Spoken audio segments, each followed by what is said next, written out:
All right, good morning, everyone.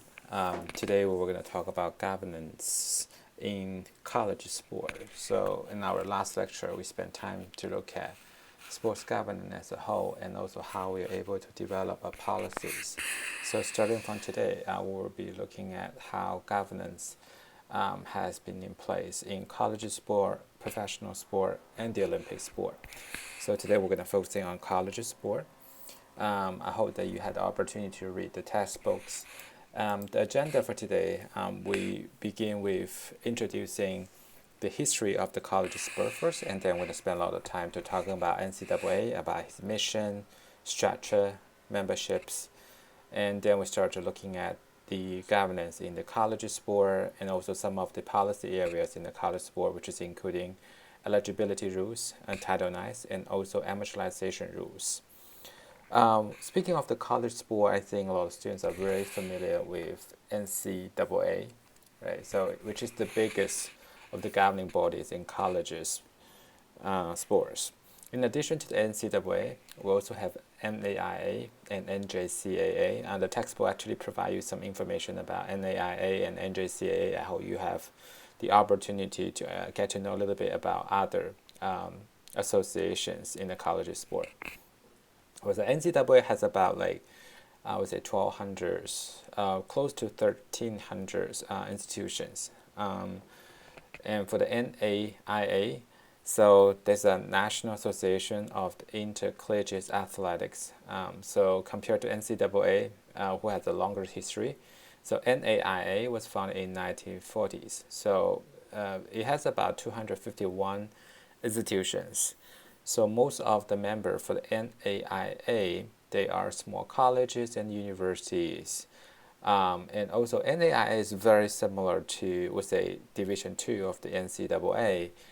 So they also allow the institutions to provide scholarship to the students' athletes, but not in the full right.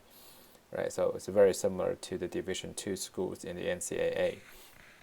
Another governing bodies in the college sports, NJCAA. So NJCAA is the National Junior College Athletic Association.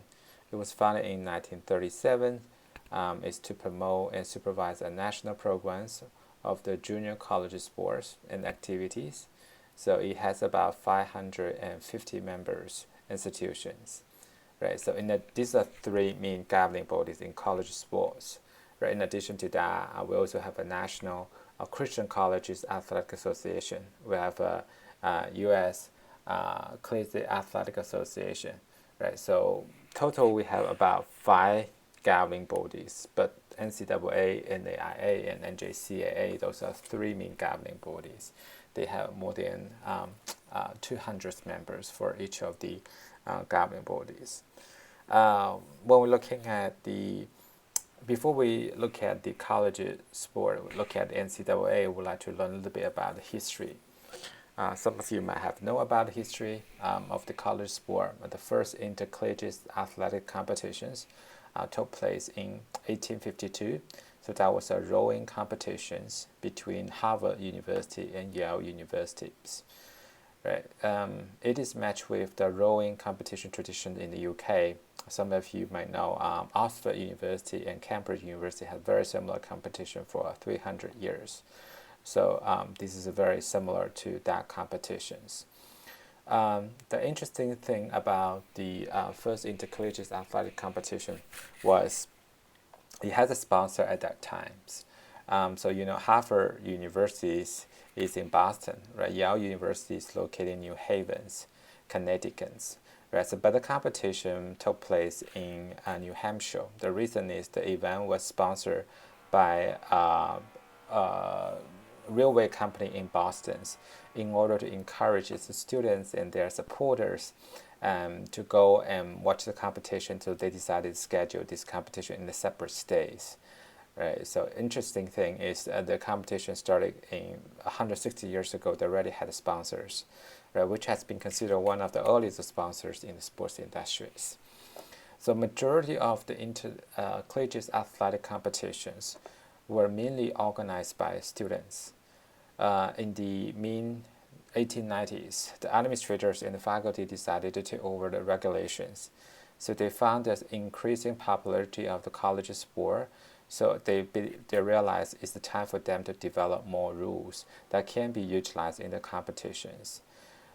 Since the competitions become more intensive, some schools also started to recruit the professional coaches to the teams and help them succeed.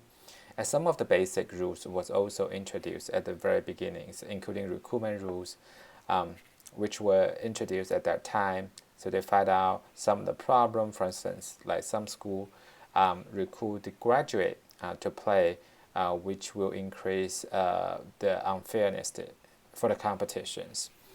So the big turning point I would say is at 1905. So 1905 was like a turning point. So a lot of college students were playing football at that time, but since there's a missing rule, like formal rule has been introduced in football, so there were a lot of injuries occurring during the football competitions. So in 1905, in that year in particular, so there were 18 athletes were killed in the football competition, and it's about 143 athletes got very serious injuries during the games. So some schools, such as Harvard University, started to think about whether it's the time for us to ban football on campus. So for the college sport, they also realized it's the time for them to need the legislative actions with this increasing number of the injuries and deaths occurring in football. So in 1906, so there were about 62 universities administrators meet together, decided to found Intercollegiate Athletic Association of the United States. So this association changed the name to the NCAA in 1910. So this is how NCAA was founded. So Miami University was actually one of the founding members of the NCAAs. So when NCAA was founded, they developed its mission is they're going to govern competition in a fair, safe, equitable, and spokesman-like matters. So this is how NCAA was founded. So NCAA, founded in 1906, has been existing for about 114 years until today. Right, so since NCAA has been existing for a very long period of time, they also has experienced a lot of changes in the last 110 and 20 years. Initially, NCAA is existing for many years with their governance structures allowing one institutions will have one vote. However, they realize they have a very different types of institutions in systems. Right, we have schools like the Ohio State University, so they have like 60,000 students. Right, they also have a very very small private college, and they might only have 1,000 students. So administrators realize it's actually unfair if we put like big university and the small schools into the same competitions. So based on the needs, they decided to classify all the institutions into 3 different divisions. So Division 1, Division 2, and Division 3. So these things has been organized in 1973. So all the membership has divided into 3 different divisions based on the institutional size. So in intensive, when we look at the organizational structures in the college sports, say they were using 2 different structure. One is associate-wide structure, another one is division-specific structures. So associate-wide structures, you find out is NCAA Board of Governors, right? So in their executive committee, they have 18 voting members. They represent all the divisions. So in order to make sure every member's voice can be heard, right? So they have 18 voting members. They have from FBS school, FCS school, and also members from the D1, D2, and D3s, and including NCAA presidents. So these are executive committees. So their job is to make sure each division operated consistently with NCAA's principle and policy. So for executive committee, they will say now it's called Board of Governors. So they may basically 4 times a year to talk about some of the major issues in college sports. So they're making the major rules that has been in place in the college sports. In addition to the board of the governors, we also have 11 associate-wide committee. So they're very similar to the standing committee that we introduced in our last lecture. So they are basically dealing with some very specific task, right? So a lot of times the decision, the major decision in the NCAA will be made at the association-wide committees with these 18 members. So in order to enhance the greater autonomies for each of the divisions to deal with that division-specific issues, so NCAA structure is also using division-specific structure, which means that each of the division, they will have their own governing body to oversee some of the issues in their divisions. Right, and using these approaches can also get more university presidents involved into the decision-making process. In your college sport, you always need to get support from the university presidents, right? So having them involved into the decision-making process will be really, really beneficial. When we look at Division 1 as example, right? So in the Division 1 governing structure, they have a board of directors. So they have board of directors, and under board of directors, they have 2 different councils. One is the leadership councils, another one is the legislative councils. And then they will have all the different committee to deal with different things. So this is what the structure for the Division 1 looks like. And Division 2 and 3, you find out their structure are very, very similar to the Division 1. So they give each of the division a greater autonomy when they're dealing with the specific issues in that particular divisions. So this is a 2 different structure has been utilized in the college sport. One is associate-wide structure, another one is a division-specific structure. Right? Associate-wide structure is basically talking about the major issue across around all the divisions within the college sport, and the division-specific structure deal with more specific issues in each of the divisions. As we mentioned previously, NCAA, we classify all the institutions and members into 3 different divisions, right? Division 1, Division 2, and Division 3. The next step we're going to talk about is what are the requirements for the Division 1, Division 2, and Division 3, what are the differences in terms of the memberships and requirements. So D1 school first. So Division 1 school, currently we have about 340 Division 1, 351 Division 1 school. So total is a 176 students athletes, Division 1 athletes. So for the D1, among the 351 institutions, we have about 100 of them, we say FBS school, and also have another 100 of them are FCS school, and also we have about 100 or more institutions. They do not sponsor football at all. So anyone know about the differences between FBS and FCS? One is called football ball subdivision, one is called football championship subdivisions.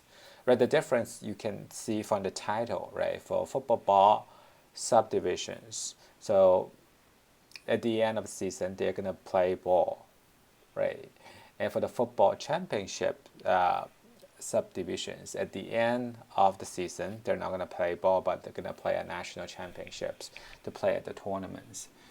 So for the football ball subdivision of the FBS school, they normally will have a lot more focus on football. They have a pretty well-known football programs.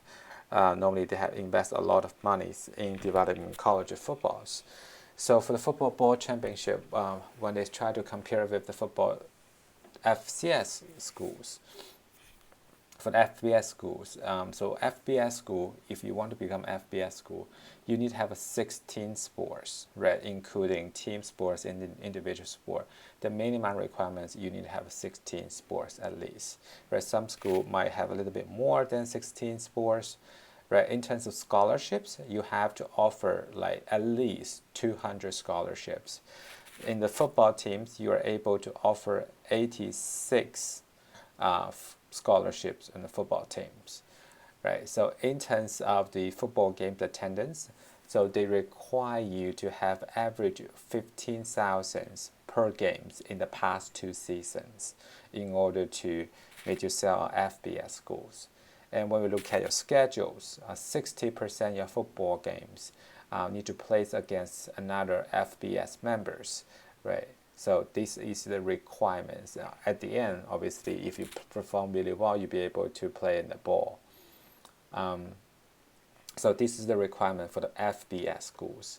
Compared to the FBS school, the FCS school, so the sport they can offer is a 14 sports, right? The numbers of the scholarship they can offer is a 63. The minimum scholarship they can offer is a 63s.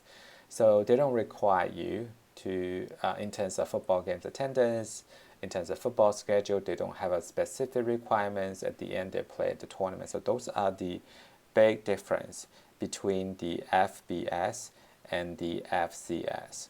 Speaking about FBS, Miami is actually FBS school, right? We're in the MAC conference. We're FBS schools. So we basically meet all these requirements, right? But we don't actually meet these football attendance requirements. So if you had the opportunity to go and watch Miami football's games, you find out the attendance is actually pretty low. It's definitely average is not going to be reached to 15,000 spectators per games. So how are we able to, what strategy do we use in order to meet this requirement? Anyone know about this? So we're actually going to buy those tickets in order to meet these requirements, which is like 15,000 spectators per games, right? So we buy tickets by ourselves in order to meet that particular requirement. So those are the difference between the FBS school and the FCS school. So in all the Division 1 school, so they are able to offer the full scholarships, right? So this is the D1 schools. And also we can look at the Division 2 and Division 3 schools. What are the differences in terms of requirement? For Division 2 schools, they're required to have 10 sports, including 2 team sports per gender. And for Division 3, they have 5 male and 5 female sports, right? So they did not indicate whether you would like to have a team sport or individual sports. Right. So in terms of the scholarships, they for the Division 2, they say you can offer the scholarship, but need to be a partial scholarship. You cannot provide a full ride scholarship to the students athletes. For the Division 3, there's no scholarships is allowed. Right. In terms of the number of students enrollment, for the Division 2, they don't have a requirement, but for Division 3, for all these institutions, they need to have at least 1,000 students has enrolled in the university. So those are the requirements. So the big difference between Division 2 and Division 3 is in the scholarship. We talk about it. And D2, you can have a full partial scholarships, but for the D3, you don't allow to give any scholarship to the students athletes.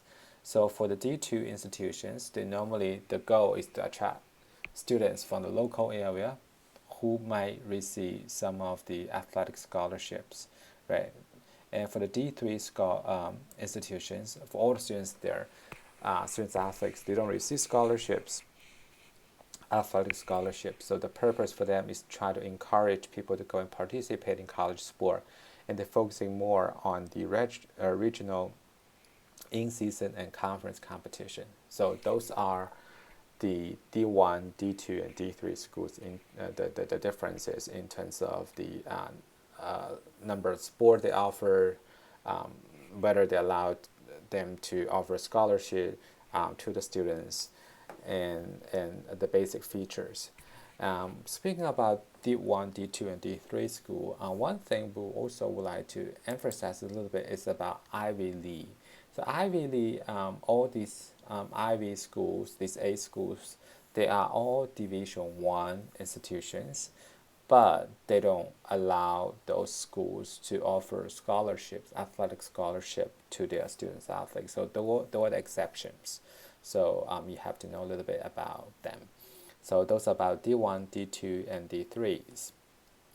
Speaking of the college sports, so what are the competitive balance that has been utilized in the college sports to enhance the competitions? So if you have taken sports economic classes, so you should know what the competitive balance is about, right? So competitive balance in sport is to um, assess the degree to which the different mechanisms that can create a greater balance. So basically, we're introducing this policy try to prevent the fairness for the competitions, also try to promote fairness for the competition, and try to prevent one institution taking too much advantage over the other institution. So those is a strategy we use for enhancing the competitive balances. So what strategy does NCAA use to increase competitive balance? Right, so we think the first strategy they use is they limit the numbers of the athletic grants in sports, or we call athletic scholarships in sports. So in the 1977, so NCAA kept the numbers of scholarship in D1 football at 95, and then it further reducing a limit to 85 in 1992. So since football is the biggest revenue sport in college sport, which is also the most expensive sport to operate it, and so they changed that Division One school for the FBS to 200 in the last 10 years. So by cutting the numbers of the scholarships, so they will impact some of the sports program, attract more or better students athletes, which will limit impact on the revenue they generated. So they can prevent a team from being very taking too much advantage over the others. We can minimize the gap between different athletic programs. So that is the first strategy has been utilized by the NCAA in order to enhance the competitive balance. Right, the second one is eligibility rules. Right, and NCAA introduced very high academic standards, which will favor schools with the ability to attract students who are also good students. So it's pretty possible that if they don't have the eligibility rules, so it's possible that Ivy League schools they can have all these talent students athletes, right? So having these eligibility rules and also have these very strong enforcement procedures, so they can prevent these all good students athletes has been included in one institutions, and also making sure they will have the opportunity to attend sports as a whole. And the third rule is called transfer rules. So basically, in the NCAA, they don't encourage the students athletes transfer from one institution to another institutions in order to enhance the abilities, in order to participate in the sports. So one of the rules that has been utilized by the NCAA is if the students want to transfer from one institution to another institutions, they may lose the eligibilities for years. So those are the rule that has been utilized by the NCAA in order to enhance the competitive balances in college sports. So this is the first part of today's lecture. In the second part of today's lecture, we're going to look at some of the major issue and policy areas in the college sport. So we'll talk to you later.